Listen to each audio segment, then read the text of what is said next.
నెలల వ్యవధిలో ముగ్గురు సర్కిల్ ఇన్స్పెక్టర్ల అవినీతి గుట్టు రట్టు చేసింది ఏసీబీ. మొన్న హుస్సేన్, నిన్న కొండ, ఇవాళ బాలకృష్ణ అందరే కీలకమైన పోలీస్ స్టేషన్లలో పోస్టింగులు సంపాదించేయటం, అడ్డగోలుగా కోట్లు కొట్టేయటం ఇదే తంతు.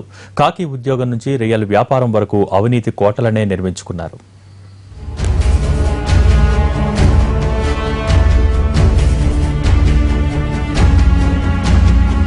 రౌడీ షీటర్లతో స్నేహాలు, లిక్కర్ సిండికేట్లతో ఒప్పందాలు, రియల్ ఎస్టేట్ సెటిల్మెంట్లు చేస్తూ అక్కడే పెట్టుబడులు.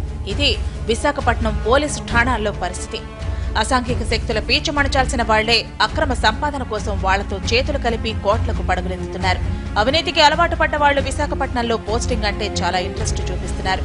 లక్షలు ఖర్చు పెట్టైనా సరే పోస్టింగ్లు తెచ్చుకోవడానికి లాబియింగ్ చేస్తున్నారు.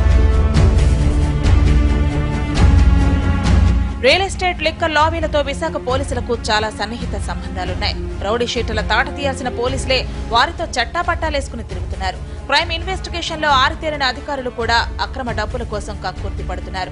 3 టౌన్ క్రైమ్ సీఐ కొండ 50,000 లంచం తీసుకుంటూ పట్టుబడ్డాడు. తను పెంచి పోషించిన లైసెన్సింగ్ అధికారి ద్వారా వాల్టేర్ క్లబ్ లో డబ్బులు తీసుకుంటూ దొరికిపోయాడు.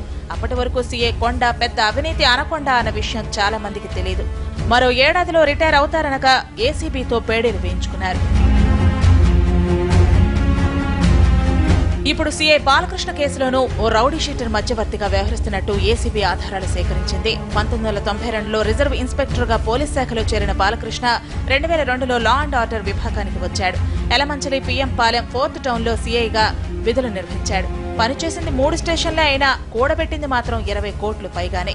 అర్బన్ ఏరియాలో ఈ land issues, real estate business ఇందులో ఇన్వాల్వ్ వలన హ్యూజ్ మనీ ఉంది. మనకి సమాచారం ఉన్నది. అది ఒక పోలీస్ అనే కాదు, రెవెన్యూ పరంగా కూడాను ఈ అర్బన్ ఏరియా సబర్బ్స్లో ఈ ల్యాండ్ డీలింగ్స్లో జరుగుతూ ఉన్నది. మనకి ఎక్కడ ఇన్ఫర్మేషన్ వస్తే మనం అక్కడ చేస్తాం. నగరం విస్తరిస్తుండడం, రియల్ ఎస్టేట్ వ్యాపారం జోరందుకోవడంతో అవినీతి అధికారులకు పంట పండుతోంది. స్థిరాస్తి వ్యాపారం ఊపు మీదున్న సమయంలో భారీగా అవినీతి సొమ్ములు కూడబెట్టారు లంచగొండలు. ఏసీబీ సోదాల్లో వెలుగులోకి వస్తున్న అవినీతి సంపాదనే ఇందుకు నిదర్శనం. బినామీల దగ్గర, దూరపు బంధువుల పేరుతో దాచిపెట్టిన అక్రమాస్తుల పుట్టకు లెక్కే లేదు. సీఐ హుస్సేన్ అక్రమ సంపాదనను కొడుకు పేరున పెడితే సీఐ బాలకృష్ణ అత్తగారు బంధువుల నుంచి గిఫ్ట్ తీసుకున్నట్టు రాయించుకున్నాడు. ఇక కొండ అయితే నేరుగా పచ్చనోట్లే నొక్కేసేవాడు. రాజకీయ వ్యవస్థని తప్పించి జ్యుడిషియరీకి డైరెక్ట్గా అకౌంటబుల్గా దాన్ని రిఫార్మ్ చేయమన్నారు. దానికి చాలా క్లియర్గా అన్ని రాష్ట్రాలకి డైరెక్టివ్ ఇచ్చారు. మరి ఆంధ్రప్రదేశ్లో సుప్రీంకోర్టు తాలూకు ఆ ఉత్తర్వు ఇంతవరకు అమలు చేయలేదు. ఎందుకంటే అమలు చేస్తే ఈ లంచగొండితనం సహజం కాదు.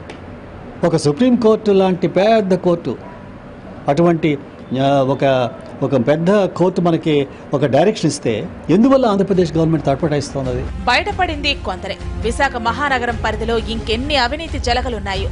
పోలీసు వ్యవస్థను రాజకీయాలకు దూరంగా పెట్టి న్యాయ వ్యవస్థకు అనుసంధానించినప్పుడే అవినీతి పరుల ఆట కట్టించవచ్చంటున్నారు మాజీ అధికారులు.